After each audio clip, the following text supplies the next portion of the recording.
अगर आप कस्टमर के अकाउंट के साथ इनका स्टॉक भी मेंटेन करना चाहते हैं तो आप परचेज और स्टॉक इनमें काम कर सकते हैं। यहाँ आप अपने खरीदे गए आइटम या बिक्री पर मंगाए गए आइटम की एंट्री कर सकते हैं। अगर आप आइटम बिक्री पर या फॉर सेल पर आइटम मंगवाते हैं तो डेट और वाउचर के बाद व्हीकल नंबर लिखते हैं। यहाँ आपको व्हीकल नंबर लगाना जरूरी होता है क्योंकि विक्रय पर्चा बनाते समय आपको व्हीकल के हिसाब से ही विक्रय पर्चा बनाना होता है। अगर आप बिक्री या फॉर सेल पर आइटम मंगवा रहे हैं तो परचेज टाइप के ऑप्शन में आपको स्टॉक इन रखना है, या अगर आप खुद आइटम खरीद कर मंगवा रहे हैं तो आपको परचेज का ऑप्शन चूज करना है। यहाँ हम फॉर सेल या बिक्री पर मंगवाए गए आइटम की एंट्री कर रहे हैं तो हम स्टॉक इन का ऑप्शन सेलेक्ट करेंगे। यहाँ हम जिस सप्लायर का आइटम मंगवा रहे हैं उसका नाम लिखकर वो आइटम कहाँ स्टोर कर रहे हैं जैसे शॉप या गोदाम सेलेक्ट करके जो आइटम हम परचेज कर रहे हैं उसका नाम लिख देंगे। आइटम नेम लिखने के बाद अगला ऑप्शन है लोट या वेराइटी। यहाँ हमें लोट नंबर लिखना भी ज़रूरी होता है। जैसे एग्जाम्पल के लिए लिख लेते हैं लोट नंबर 100। जितने नग आप आइटम की बिक्री पर मंगवा रहे हैं, जैसे एग्जाम्पल के लिए 100 और वेट लिख लेते हैं 500। फॉर सेल या बिक्री पर मंगवाए गए आइटम की रेट हमें आइटम बेचकर बतानी होती है तो यहाँ रेट का ऑप्शन हाईलाइट नहीं होगा, तो हम इस आइटम को एंटर प्रेस करके लिस्ट में ऐड कर लेते हैं। अगर आपके पास मंगाए गए आइटम पर कोई अदर चार्जेस जैसे फ्लाइट या गाड़ी भाड़ा एक्सचेंज लगते हैं तो नीचे दिए गए अदर चार्जेस ऑप्शन में ऐड करके फॉर सेल एंट्री को सेव कर देंगे।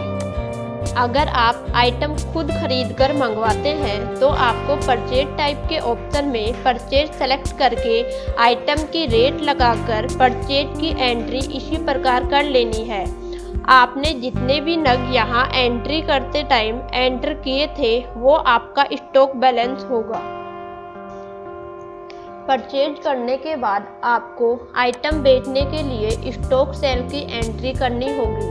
डेट और वाउचर नंबर लगाने के बाद जिस सप्लायर का आइटम आप सेल करना चाहते हैं वो सेलेक्ट करके जहां आपके आइटम जैसे आपके आइटम शॉप पर रखे हैं तो शॉप सेलेक्ट करके आइटम सेलेक्ट करते हैं। आइटम सेलेक्ट करने के बाद जिस कस्टमर को ये आइटम सेल करना है उसको सेलेक्ट करके लिस्ट में से लोट नंबर सेलेक्ट करते हैं। अगर आप किसी कस्टमर को नेट रेट पर आइटम सेल करना चाहते हैं तो टेक्स्ट फील्ड पर टिक मार्क करके रेट लगाकर नेट रेट पर भी सेल कर सकते हैं। इसी प्रकार इस सप्लायर का माल किसी और कस्टमर को भी सेल कर रहे हैं तो नग, वजन, भाव लगाकर लिस्ट में स्टॉक सेल की एंट्री को सेव कर देते हैं।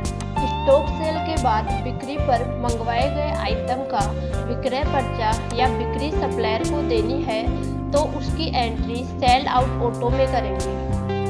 सेल आउट ऑटो में डेट और वाउचर नंबर लिखने के बाद यहाँ आपको सप्लायर की लिस्ट शो हो जाएगी जिनके आपने बिक्री पर आइटम मंगवाया है। जिस भी सप्लायर का विक्रय पर्चा या बिक्री बनाकर देना चाहते हैं उसको सेलेक्ट करके व्हीकल नंबर लिखकर बिलिंग टाइप पर आ जाएंगे। यहाँ सप्लायर का आया हुआ कंप्लीट स्टॉक सेल करने के बाद बिक्री बनाकर देना चाहते हैं तो ऑटो का ऑप्शन चूज करेंगे। यहाँ अगर सप्लायर को आधे बिके माल की बिक्री बनाना चाहते हैं तो ऑटो के अलावा अपने हिसाब से कोई भी ऑप्शन सेलेक्ट करके प्रिंट निकाल सकते हैं। ध्यान रहे अगर आप आधे बिके माल की बिक्री बनाना चाहते हैं तो आप बिक्री सेव नहीं कर सकते। कंप्लीट स्टॉक सेल होने के बाद सॉफ्टवेयर में बिक्री की एंट्री सेव हो सकती है।